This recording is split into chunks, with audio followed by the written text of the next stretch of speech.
Hello students, in today's class we are going to start class 12 chapter chemical kinetics. In this chapter we are going to solve previous year JEE mains questions. Okay, so start from our first question. The first question says that the NO2 required for the reaction is produced by the decomposition of N2O5 in CCl4 as per the equation. The initial concentration of N2O5 is 3 mole per liter and it is 2.75 mole per liter after 30 minutes. Okay, the rate of formation of NO2 is, तो देखिए, तो the rate of formation of NO2 is d NO2 concentration over dt is equal to 4 times, that is equal to 4 times the rate of disappearance of N2O5 over dt. Okay, so rate of formation of NO2 is equal to 2 times of the rate of disappearance of N2O5. Okay, so this is minus rate of disappearance of N2O5 is initial concentration of N2O5 is 3 and the final concentration is 2.5. So the final concentration is 2.75 minus initial concentration, okay, divided by dt. Temperature change is 30 degree, 30 minute. Okay, so this is equal to minus 2 into 0.25 minus 0.25, okay, divided by 30.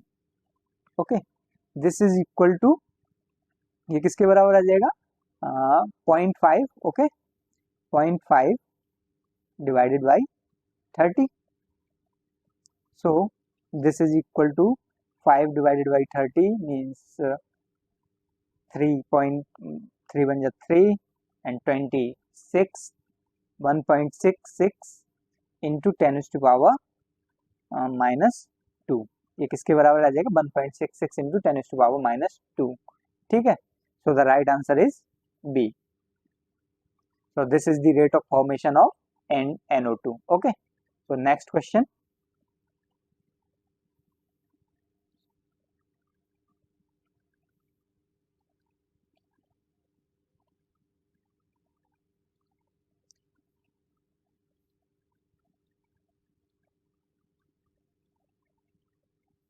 In the following reaction, XA gives YB. Okay, so log base 10 rate of disappearance of A is equal to log base 10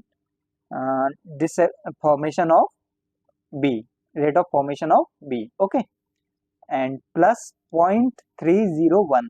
Okay, तो देखिए हम इस equation को कैसे लिख सकते हैं, log base 10 rate of disappearance of A over dt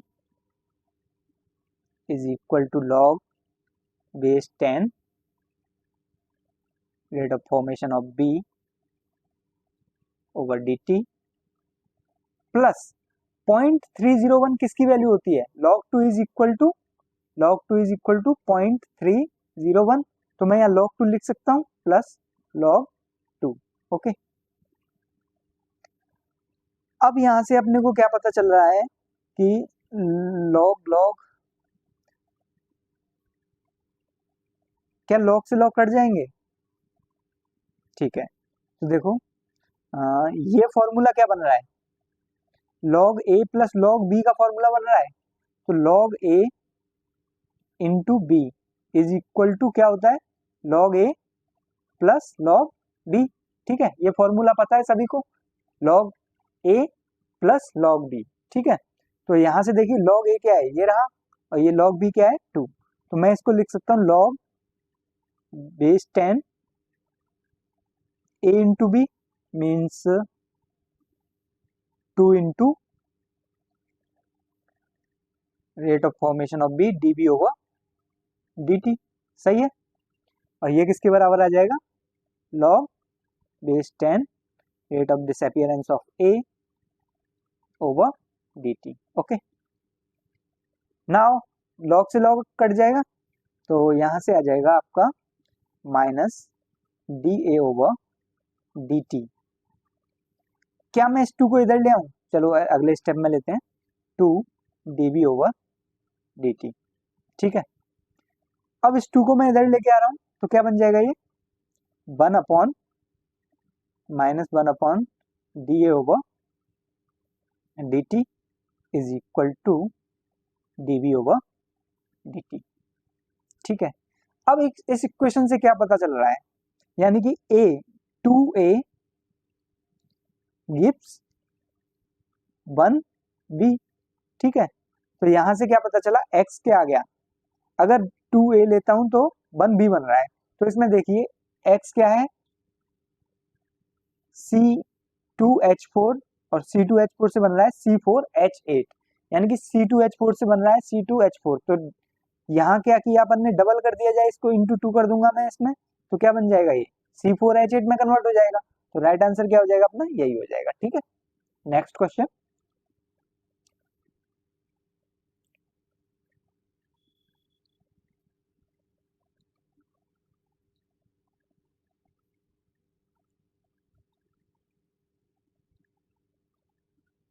for the reaction of H2 with I2 the rate constant is, rate constant given है, एक रिएक्शन है H2 और I2 की, तो देखिए H2 प्लस I2 क्या देता है अपने को 2HI।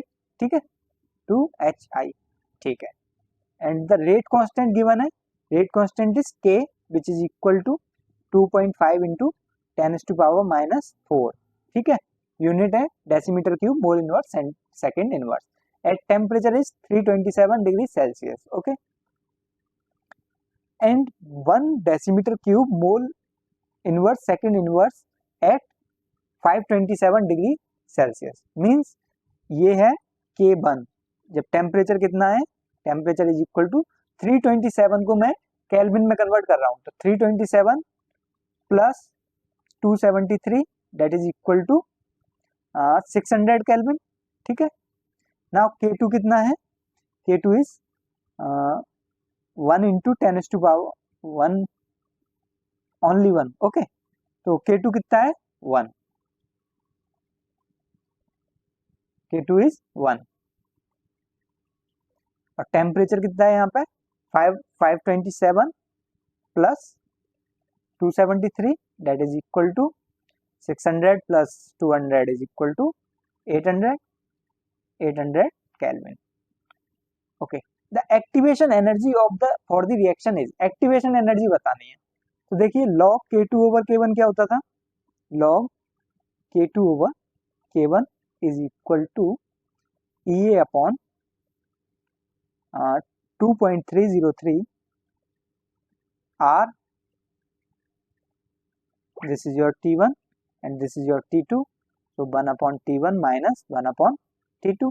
ओके, तो log K2 ओवर K1 कितना आ जाएगा, log EA फाइंड करना है, तो 2.303 R T1 into T2 over T2 minus T1 into log of K2 over K1 that is equal to EA upon EA। तो हमें यही फाइंड करना है एक्टिवेशन एनर्जी। अब देखो यहाँ से EA कितना आ जाएगा, activation energy is equal to 2.303 R is 8.314।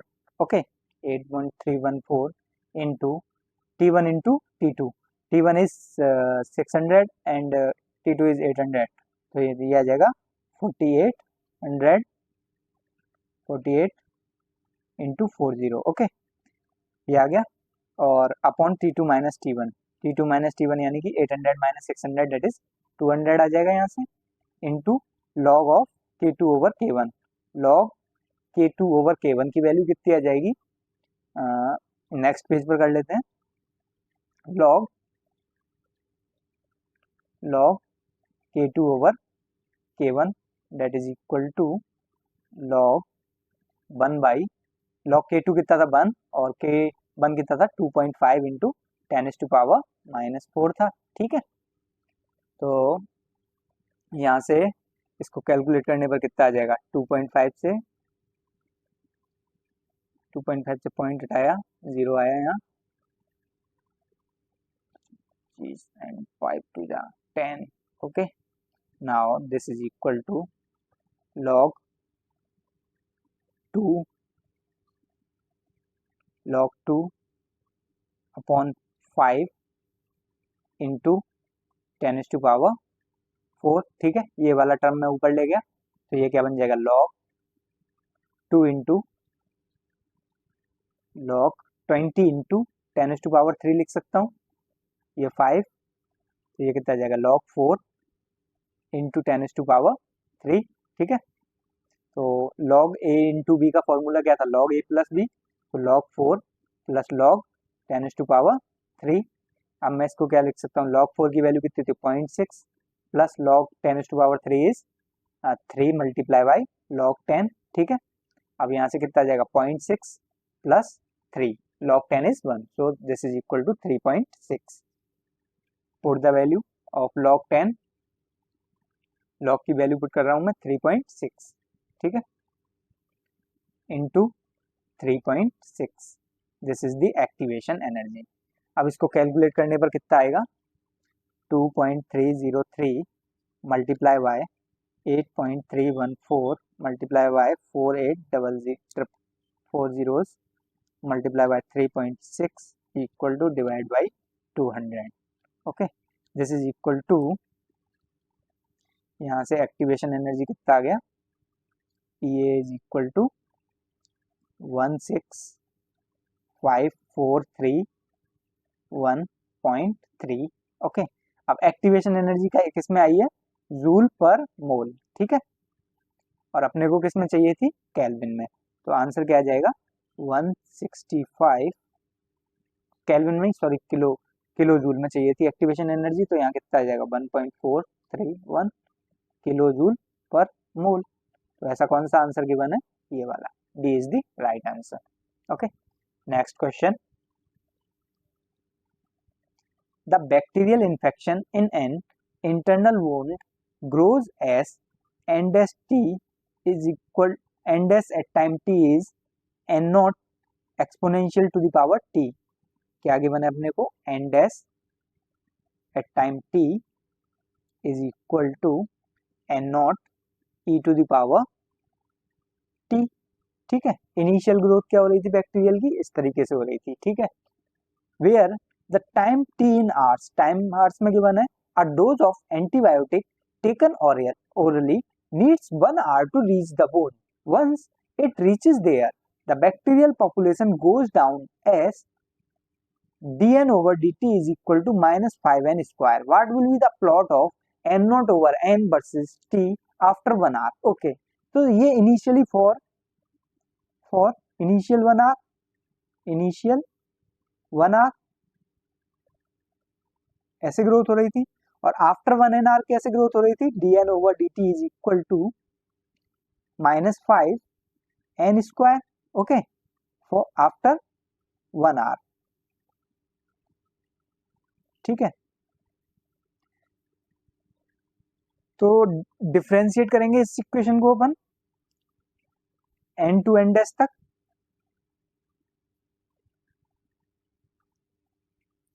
n dash to n। Okay, तो dn over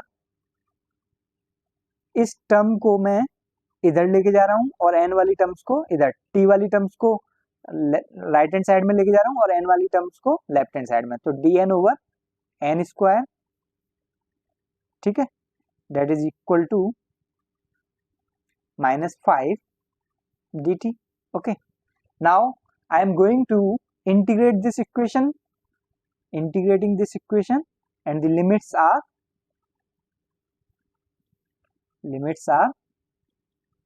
n dash to n। okay, and time is 0 to T, 0 नहीं, initially 1 hour to T time तक है, ठीक है, इनिशियल 1 आवर से T time तक, okay. So इसको integrate करने पर क्या आ जाएगा, एन स्क्वायर यानी कि n minus two into D N, okay, and these are the limits, N dash को क्या लिखा है मैंने, N not E to the power T, okay, up to N, ठीक है, that is equal to -5 D T 1 से T तक limit. Now n -2 का इंटीग्रेशन क्या होता है, n to the power n plus 1, मतलब जो पावर में है उसमें प्लस 1 कर देते हैं, डिवाइडेड बाई n प्लस 1, ठीक है, उसको नीचे डिवाइड भी कर देते हैं। तो यहाँ क्या आ जाएगा, इसकी लिमिट्स कहाँ से कहाँ तक, n नॉट से n not E to the power t से n तक, that is equal to -5 t, और लिमिट क्या है t की, 0 टू t, ओके। नाउ अब इसको क्या आ जाएगा, n टू द पावर -1, यहाँ से आएगा n to the power -1 divided by -1, okay, और लिमिट्स एज इट इज रहेंगी। तो मैं इसको एक ही स्टेप में लिख दूं, ये आ जाएगा अपना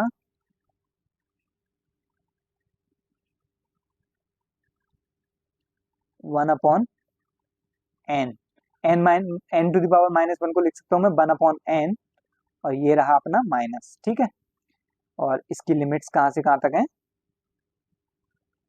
N not E to the power T से एन तक, डेट इज इक्वल टू -5, इसकी लिमिट्स लगा रहा हूं मैं, टी से टी माइनस, यहाँ बनाएगा टी माइनस 1 तक, ठीक है, तो ये कितना आ जाएगा, 1 upon n,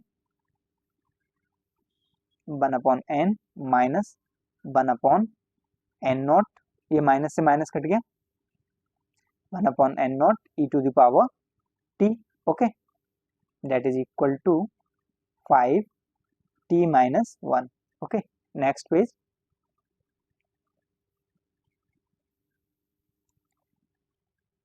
1 upon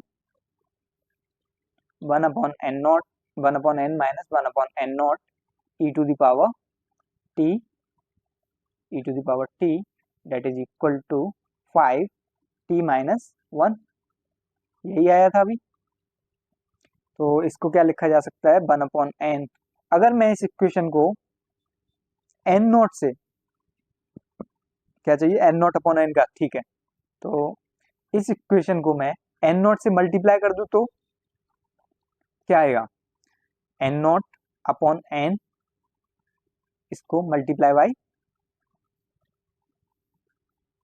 n naught, okay, तो ये आ जाएगा आपका n naught upon n minus n naught से एन नॉट कट जाएगा, तो क्या आ जाएगा, 1 upon e to the power t, that is equal to 5 t minus 5 n naught, इसको भी तो मल्टीप्लाई करना पड़ेगा, 5 n naught t minus 1, okay, तो यहाँ से आएगा n naught upon n is equal to 5 n naught t minus 5 n naught plus 1 upon e to the power t, so n naught upon n is equal to 5 n naught t plus 1 upon e to the power t minus 5 n naught, ठीक है। अब देखो ये कौन सी equation बन रही है, this is the y is equal to M X plus C type equation बन रही है, लीनियर इक्वेशन, ठीक है, तो y is equal to M X plus C, C क्या है, इंटरसेप्ट, ये वैल्यू आ जाएगी सी के लिए, ठीक है, और x के लिए ये वैल्यू आ जाएगी t, स्लोप क्या है 5 एन नॉट, और बस y की वैल्यू ये है ही, तो ग्राफ कैसा बनेगा, n naught versus n graph, x axis पर टी लिया, तो इंटरसेप्ट क्या है, intercept slope is positive, so the graph is like this way. Okay, and the slope is equal to 5n0. Slope is 5n0, and intercept is 1 upon e to the power t plus t minus 5n0. Okay, ये आ गया intercept. ठीक है, तो question में पूछा क्या था, graph कैसा बनेगा, डिक्रीजिंग इंक्रीजिंग, मीन्स ये वाला ग्राफ सही है. A is the right answer. Next question, consider the given plot of enthalpy of the following reaction between A and B. A plus B gives C plus D. Okay, identify the incorrect statement. Enthalpy versus reaction coordinate graph given है अपने को. अब बताना है D is kinetically stable product. अच्छा, देखिए जिसकी activation energy क्या हुई, कम, वो कैसा प्रोडक्ट फॉर्म होगा, काइनेटिकली स्टेबल प्रोडक्ट फॉर्म होगा. और जिसकी एक्टिवेशन एनर्जी ज्यादा होगी वो काइनेटिकली अनस्टेबल प्रोडक्ट फॉर्म होगा. ठीक है, तो इसमें देखिए D is kinetically stable product. यहाँ देखिए इसकी एक्टिवेशन एनर्जी कितनी है, इसकी एक्टिवेशन एनर्जी है ये, this is the activation energy. Okay, activation energy कितनी है इसकी, 5 15 10, एक्टिवेशन एनर्जी इज 10. ओके, और अब B के लिए देखिए, C के लिए, C के फॉर्म में होने में कितना एक्टिवेशन एनर्जी लग रहा है, activation energy is that is 5, 20 minus 5 is 15. Okay, it is 15.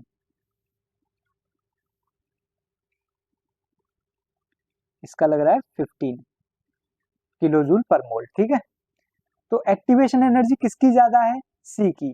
तो ये kinetically less stable product means thermodynamically stable product हो जाएगा ये. This is thermodynamically stable product, thermodynamically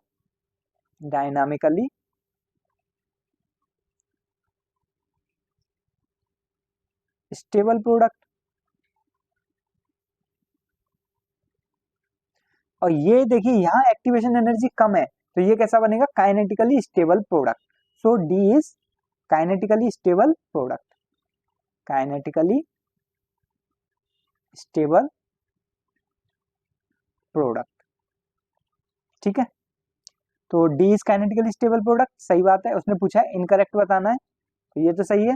formation of A and B from C has highest enthalpy of activation energy.